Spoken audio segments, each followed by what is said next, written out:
Halo semuanya, selamat datang kembali di video analisa harian XAUUSD bersama Amandana, dan ini adalah analisa harian XAUUSD pada hari ini tanggal 12 Maret 2026, hari Kamis. Seperti biasa, jika kalian semua suka dengan videonya, jangan lupa like dulu videonya, subscribe bagi belum subscribe, hidupkan lonceng, dan di-share ke yang lain. Oke, jadi kemarin ya CPI-nya menunjukkan data yang kurang menyesuaikan lah, bisa dibilang sangat kurang lah ya. Saya kira ini CPI-nya bakal berdampak akibat dari partial shutdown kemarin. Ternyata enggak juga ya. Mungkin ya minggu depan, bukan minggu depan sih, bulan depan ya. Untuk di bulan April baru kita akan melihat dampak CPI yang sangat ekstrim, karena kan akibat dari kenaikan harga minyak. Nah, itu baru kita akan melihat volatilitasnya yang bulan depan ya. Jadi kemarin pada saat sesi live di Discord ya, di sini semuanya menghasilkan profit untuk 2 kali entry ya. Di sini 2 kali entry bermodalkan hanya dari 5 menit. Ini kan pada saat CPI ya. Ini pada saat CPI ini jam 20.30 CPI drop, kemudian retest, di sini langsung ambil sell, kemudian dapat profit, kemudian balik lagi dia naik dan kemudian membuat retest dari 15 menit fair value gap-nya dan kemudian semuanya turun ya. Ini drop dan ngemakan liquidity. Sesuai yang juga dibilang analisa kemarin, yang dimana ketika dia ngemakan liquidity, ya di sini mana dia nih ya, ini ngemakan liquidity semua ya kan? Ini kan ngemakan liquidity semua nih ya, ngemakan liquidity semua. Ternyata dia nggak langsung break ke bawah gitu kan ya? Ternyata nggak, dia itu ngemakan liquidity tok, kemudian dia baru naik terbang. Jadi bayangin ya, dari dia ngemakan liquidity kemudian di H4, saya juga kemarin lupa bilang ya, di sini ada satu fair value gap kecil sebenarnya. Saya lupa bilang ya. Jadi ketika dia ngambil liquidity dan ngambil fair value gap H4, ini langsung terbangnya 200 atau enggak 300 pip kayaknya ya. Kita ukur dari paling bawah ya sampai paling atas itu 400 pip. Jadi kalau diukur dari ujung liquidity-nya di sini sampai ke atas itu 400 pip juga. Jadi akibat dari dia ngemakan liquidity di sini ya, yang dimana ini adalah New York low, ini juga ada London, dan ini juga adalah ya ini kan jam 12 lah, anggaplah ini Asia juga ya. Jadi 3 sesi ini dimakan semua, kena fair value gap H4, terus langsung naik. Dibayangin ya, tidak ada konfirmasi sama sekali tuh. Ada sih konfirmasinya, tapi kan M1-nya langsung bullish engulfing ya. Dibayangin nih, ya. Turun ngemakan liquidity semua ya. Per M1 ini langsung turun 122 pip, langsung dibales naik sejauh 138 pip ya. Ke bawah langsung balik ke atas, engulfing langsung nggak turun-turun, tinggi sekali ya. Jadi kemarin ini memang memakan liquidity dan berakhir naik. Sebelum akhirnya hari ini kita melihat adanya penurunan lagi ya. Akibat kenapa? Ya kalau dilihat secara sekilas memang kemarin data CPI-nya ini bisa dibilang flat ya. Yang dimana data CPI keseluruhan itu adalah stabil ya, tidak ada yang namanya terlalu forecastnya terlalu berbeda, karena lebih tepatnya ini adalah sama gitu. Dan kemudian juga hasilnya itu juga tidak memberikan kita kejutan apapun sebenarnya. Dan juga kalau dilihat dari Fed Rate Monitor Tool-nya pun juga tidak ada perubahan dari masalah jadwal potong suku bunga sih ya. Jadi Maret tanggal 19 nanti ya, 19 itu hari Kamis ya. Wah itu pas nyepi ya. Jadi ini tidak akan ada pemotongan suku bunga lagi ya. Jadi kalau dilihat kemarin ya, yang dimana di sini kan sebelumnya 0,3 turun menjadi 0,2, 2,5 tetap 2,5, 0,2 naik 0,3, 2,4 tetap 2,4. Hanya saja di sini seasonality adjustment-nya dia naik sedikit dari 326 ke 327. Yang bisa dibilang super core-nya inflasinya di sini naik sih ya, walaupun tidak terlalu signifikan naiknya. Jadi apakah anggapan CPI ini sudah mulai stabil? Yes. Jadi dengan adanya CPI yang sudah mulai stabil selama 2 kali berturut-turut ya. Ini kan 2,4, sekarang keluar juga 2,4. Sudah 2 kali. Jadi kan ekspektasinya The Fed adalah tidak akan ada potong suku bunga lagi, karena ini sudah flat 2,4. Ingat target The Fed kan 2% ya, walaupun beda cuma 0,4 ya kan. Tapi dengan adanya dengan suku bunga yang sekarang adalah 3,5 sampai 3,7, inflasinya ini tetap di 2,4. Jadi ini tidak memberikan hint bahwa The Fed tidak perlu potong suku bunga, karena yang diworrykan adalah kalau potong suku bunga justru bakal bisa menjadi inflasinya justru bakal terlalu drop sampai 1% takutnya. Jadi itu yang ngebuat ekspektasi market adalah gold kemarin sempat drop ekstrim ya kan setelah data inflasinya itu, walaupun dan juga ditunggu dengan teknikal ya, yang dimana teknikalnya itu kemarin H4 dan juga H1-nya kan di bawah ini ya, di bawah 5190 tuh ya. Ini di bawah 5190 new CPI keluar kemudian drop ke bawah jauh. Oke. Dengan demikian berarti ekspektasi tetap tidak akan ada potong suku bunga berlaku, jadi otomatis itu adalah negatif untuk di gold. Nah, ditambah ya dengan yang kejadian di Timur Tengah sekarang. Jadi untuk update dari geopolitiknya sebenarnya di di Iran ini, Iran menargetkan beberapa kapal minyak ya, yang dimana di sini Iran kemarin katanya kalau nggak salah ada bendera Thailand kalau nggak salah yang kena ya. Kemudian di sini ada yang namanya Bahrain, kemudian ini banyak lah ya kapal-kapal minyaknya itu mulai diserang sama Iran ya, yang dimana mana lagi nih ya, pokoknya banyak lah ya, ini kalau kalian lihat sendiri banyak lah ini. Jadi mulai banyak ada kapal minyak yang mulai ditembak sama Iran. Mungkin karena kalau ditembak masalah masalah headquarter ataupun base dari Amerika kan kayaknya nggak guna gitu kan ya. Nggak guna dalam artian kan ada yang namanya anti misilnya ataupun anti rudalnya gitu kan, jadi nggak guna. Jadi menurut mereka adalah ya udah sekalian aja bombing ledakin aja sekalian kapal-kapal minyaknya. Alhasil apa, dengan berita-beritanya semalam di sini yang dimana banyak berita meledaknya kapal-kapal minyak ya, kalian lihat sendiri harga minyak sekarang kembali lagi di atas 90. Nah, pagi ini langsung terbang 90. Jadi bayangin ya, setelah kemarin ini flat berhari-hari ya, hari Selasa, kemudian hari Rabu flat, sekarang Kamis ini pagi jebret langsung di atas 90 akibat berita itu. Jadi efeknya kemana ke gold? Ya udah sama kayak kemarin ini gini ya. Korelasinya sekarang ini masih antara minyak dengan emas. Jadi kalau minyaknya naik, goldnya turun. Udah begitu vice versa ya. Jadi kalau kalian ngelihat ini goldnya mulai turun, tekanannya sekarang ada dua. Inflasi kemarin itu mencanangkan bahwa ekspektasi tidak akan ada potong suku bunga, kemudian ditambah dengan yang masalah minyak harga naik. Ya udah, ini dua combo maut, seharusnya kita melihat adanya penurunan lagi sih untuk di gold ya. Kalau dilihat ini kan minyaknya juga ini langsung lompat ya, market buka ini dari jam 6 ini langsung lompat dari 87 sampai tertinggi tadi itu sampai 93, lumayan sih ya. Naiknya sampai 3% sendiri. Ya, ini kalau dilihat minyak ini kayaknya bakal lanjut naik sih. Kebetulan ini di time frame H4-nya ada inverted head and shoulder. Jadi kemungkinan ini minyaknya masih bisa naik sampai 115 sih. Walaupun Trump ada bilang bahwa harga minyak akan turun. Ya, cuman kalau masih dar-der-dor aja ya. Apalagi Selat Hormuz juga di sini katanya kan dipasang ranjau laut ya. Mana dia nih barusan beritanya nih. Ini ya, ada yang namanya dipasang ranjau di sini di Selat Hormuznya itu ya udah sih, ini kayaknya bakal balik lagi. Nah di sini untuk harga minyaknya di sini ada inverted head and shoulder nih. Nah seret, ini sudah neckline-nya, ini tinggal tunggu H4 tutup di atas 89 aja, ini udah bisa naik lagi sampai 115.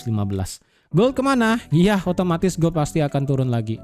Bukan pasti sih ya, jadi ibaratnya ini bakal lanjut turun. Oke? Nah, untuk hari ini, hari Kamis seperti biasa, kita akan ada berita satu, yaitu adalah tingkat pengangguran mingguan ya. Yang dimana tingkat pengangguran mingguan di sini kemungkinannya adalah flat 213.000 dan 214.000. Ya, ini nggak akan terlalu dilihat gimana sih ya. Kemudian beberapa member FOMC ada satu, Bowman, kemudian satu doang sih ternyata ya. Satu doang. Oke. Nah, sekarang bagaimana nih untuk di gold sekarang? Apakah di sini kita bisa melihat ada penurunan atau bagaimana? Kita cek dari segi daily. Tapi sebelum itu ya, jadi kalau kalian yang ingin live-nya di sesi New York terutama pada saat di berita-berita penting kayak kemarin CPI, kemudian NFP gitu kan ya. Jadi kalian bisa bergabung ke dalam yang namanya live trading mentoring. Jadi di sana selain ada live-nya juga kalian bisa dapat market outlook, kemudian juga ada yang namanya trading panel secara gratis. Jadi bisa ikut program ini untuk bisa kalian tanyakan apapun di sana, dan kemarin juga sudah saya berikan sinyal sedikit ya tentang nextnya indeks dolar itu bakal kemana. Oke? Nah, kepencet ya. Dan sekarang ini saya delete dulu. Ini sudah selesai semua ya kan kemarin. Ini ya 15 menit, jadi bayangin nih, kemarin jika ada yang nekat ngambil sell ya di sini, ketika harga market tutup di bawah 5197 nih ya, tutup, retest, nggak turun, nggak naik-naik lagi nih harganya nih, start dari sini loh, 5197. Oke? Nah ini sudah selesai semua, ini liquidity sudah selesai, fair value gap, level-levelnya kayaknya saya tetapkan dulu ya, kita cek dari segi daily. Oke, kita back ke daily.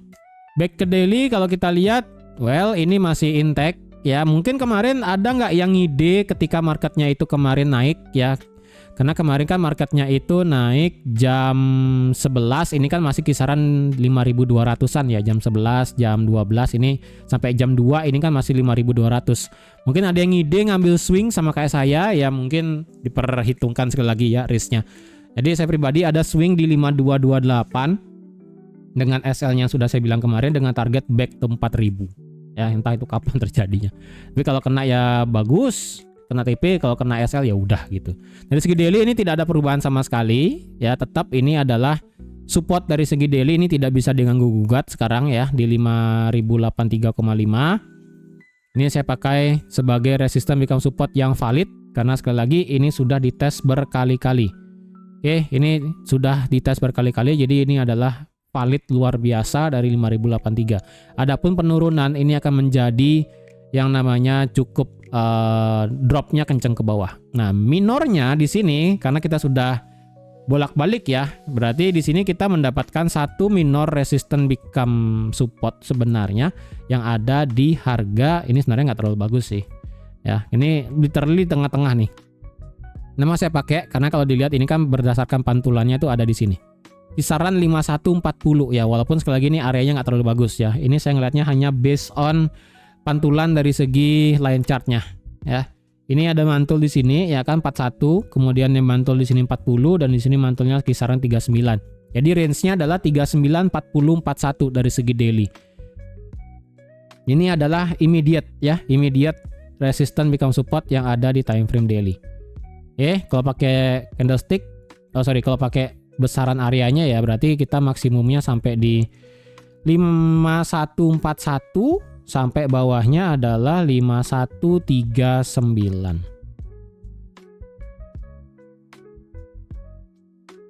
5138 ya.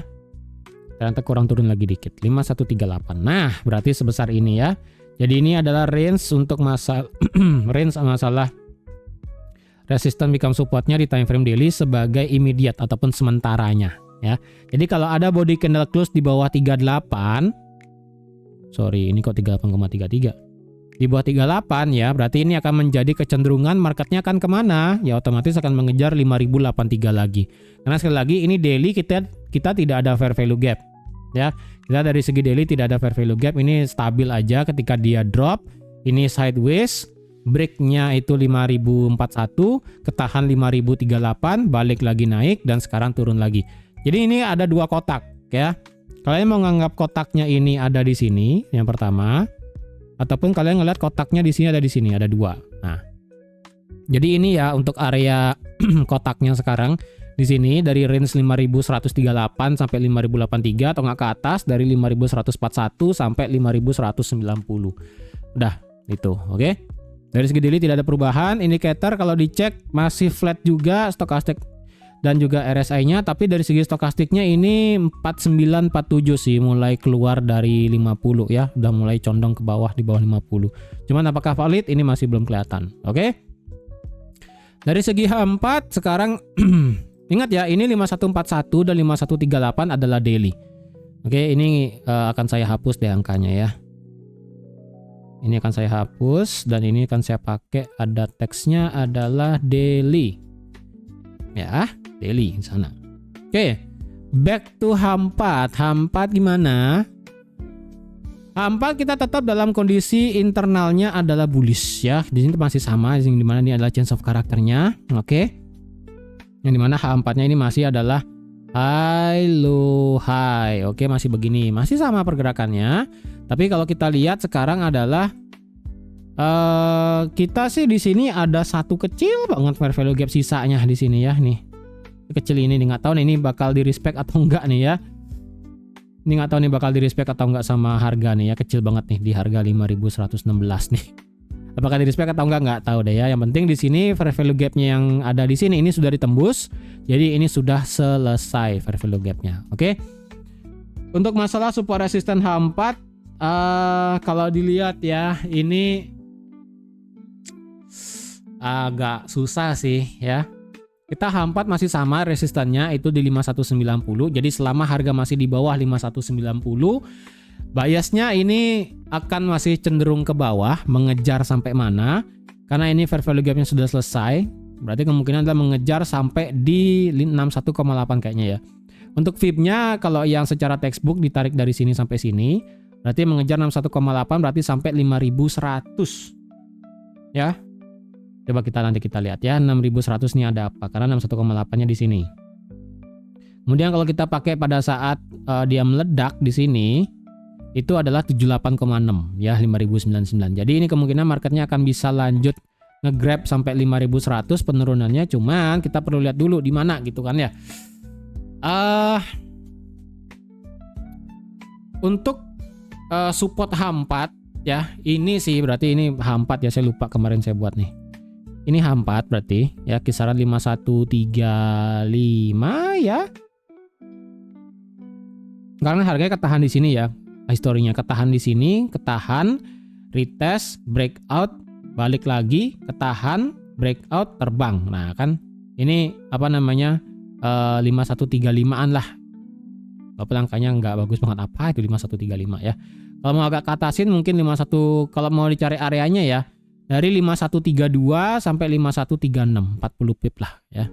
Jadi sebesar kotak ini nih, dari 36 sampai 32. Oke. Ini adalah H4. Jadi karena ini masih di bawah 5190, marketnya sudah kena juga supportnya di sini dan sudah mental. Ini biasnya saya rasa ini bakal masih bisa bergerak lanjut turun sih. Ini udah nggak ada apa-apanya nih.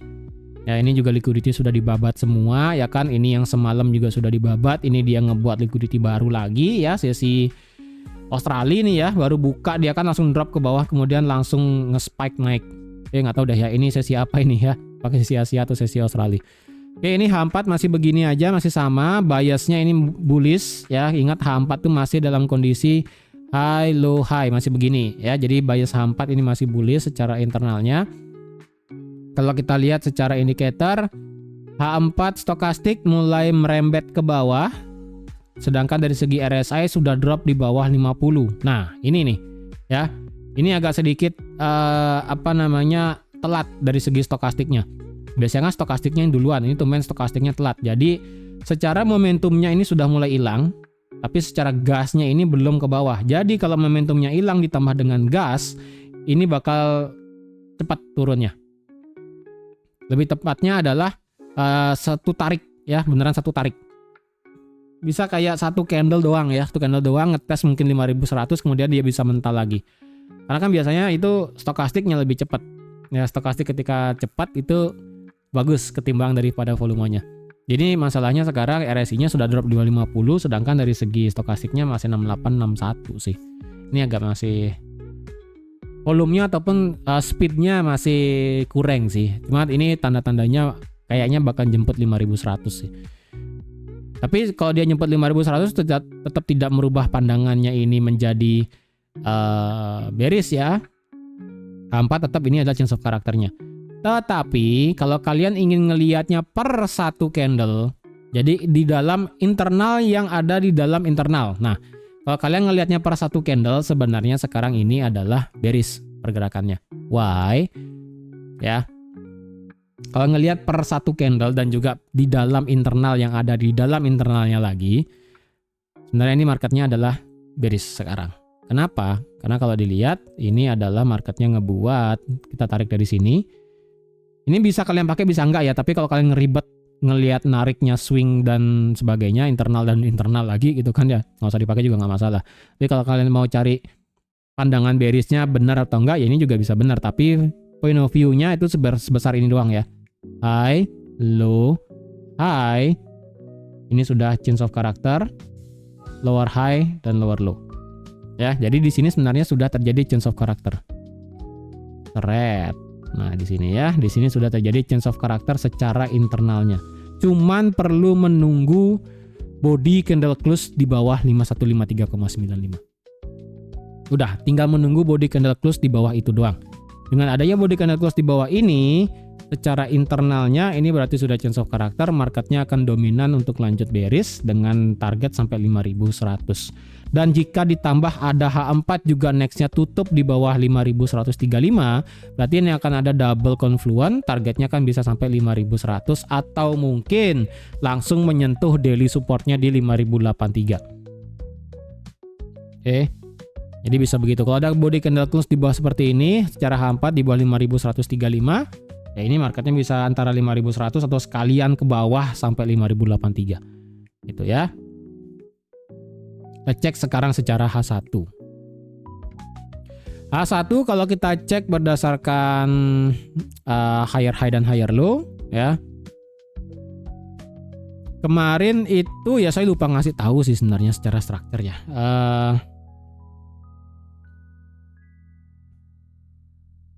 H1 secara internalnya ini juga sudah bearish sebenarnya. Dimulai dari mana? Bearishnya itu adalah sudah dari sini.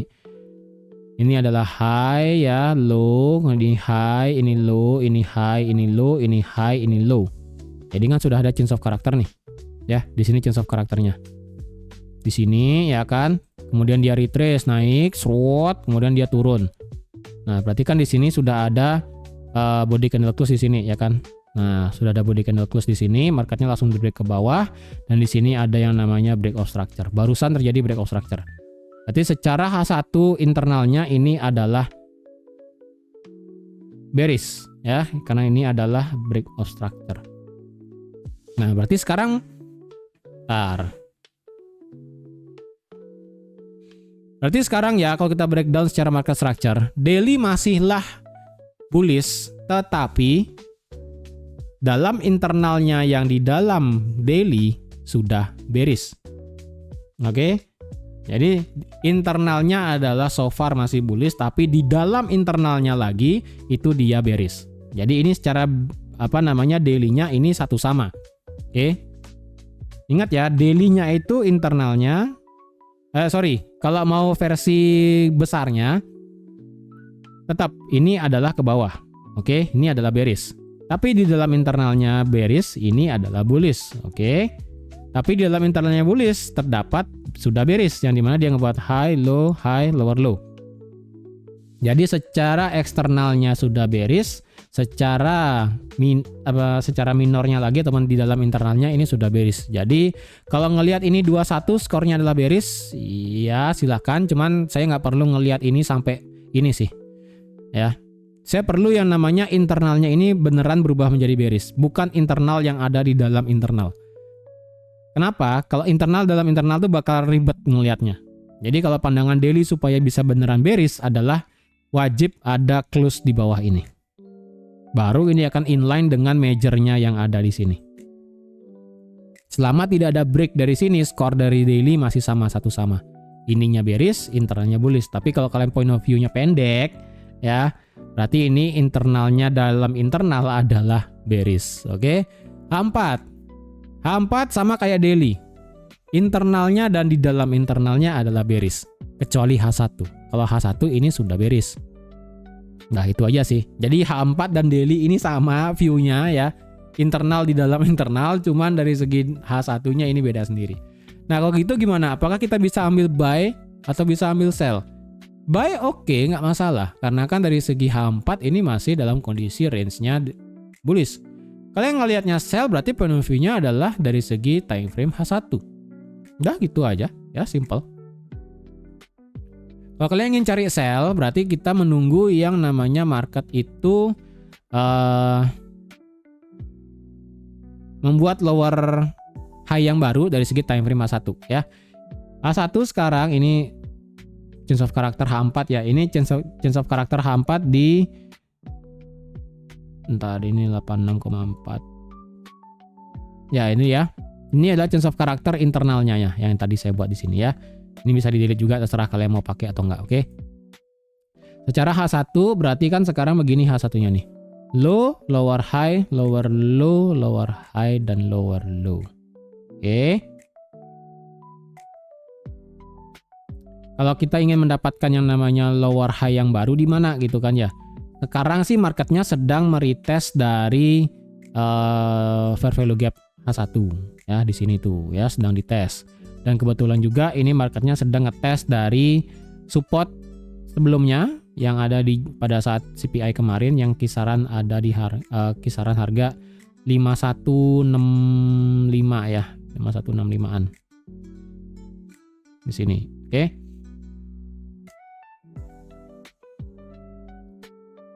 Kalau kita lihat apakah di sini sekarang bisa cari sell. Masalahnya ini kan marketnya baru kena area demand nih. Dan di bawah ini 5100 kita juga ada nih. Berarti kalau memang marketnya mengejar untuk lanjut bearish ya, ini secara H1 kita juga ada ternyata area demand-nya. Oke, kalau misalnya ini H1 adalah valid lower high, apakah ini sudah selesai atau apakah ini sudah retest dan kemudian bisa potensi lanjut turun lagi? Ini masih belum kelihatan ya. Ini masih belum kelihatan. Kalau kita cek secara 15 menit, 15 menitnya sebenarnya di sini itu barusan terjadi, bukan barusan sih, ini sekarang potensi terjadi change of character internalnya. Ya. Jadi di sini secara 15 menit itu marketnya masih sebenarnya low, lower high, lower low ya kan. Tapi secara internalnya sendiri dia sudah change of character nih. Low, lower high, lower low, higher high. Nah, ini agak bias nih. Nah, ini seharusnya nih ada divergent nih. Ini kelihatan banget nih ciri khas divergent ya. Nah tuh ya kan. Ciri khas divergent banget nih ya. Walaupun saya tadi nggak lihat indikator nih, sudah ciri khas divergent sekali kelihatan soalnya nih. Nih ya, naik sedikit dan secara RSI-nya kelihatan naik tuh. Ya. Ini ciri khas divergent. Nah, apakah divergent ini bisa membuat kenaikan ekstrim? Ya, kita lihat dulu nih secara H1. Jika semisalnya H1 bisa tutup di atas 5165 ya, atau enggak naik lagi dikit lah. Ya, 51 berapa nih? 5166. Kalau H1 bisa balik lagi tutup di atas 5166, saya rasa ini marketnya akan lumayan naik ke atas tinggi ya. Ke atas tinggi dengan target, wah ini 15 menit sih nggak ada ya, kecuali ini beneran di pucuknya. Ini sih area pucuknya udah keambil deh. Ya, ini area pucuknya sudah keambil. Ini nggak bisa, ini kita nggak bisa sell di sini kalau nggak dapet konfirmasi. Kalau kita cek di M1, M1-nya sih sudah diambil ya, pucuknya di sini nih. Ini udah diambil ya. Ini sudah diambil tapi tidak ada ngebuat lower low di bawah 5149. Ini kemungkinan bakal di break sampai mana? Oh, ini 5 menitnya geser berarti ya.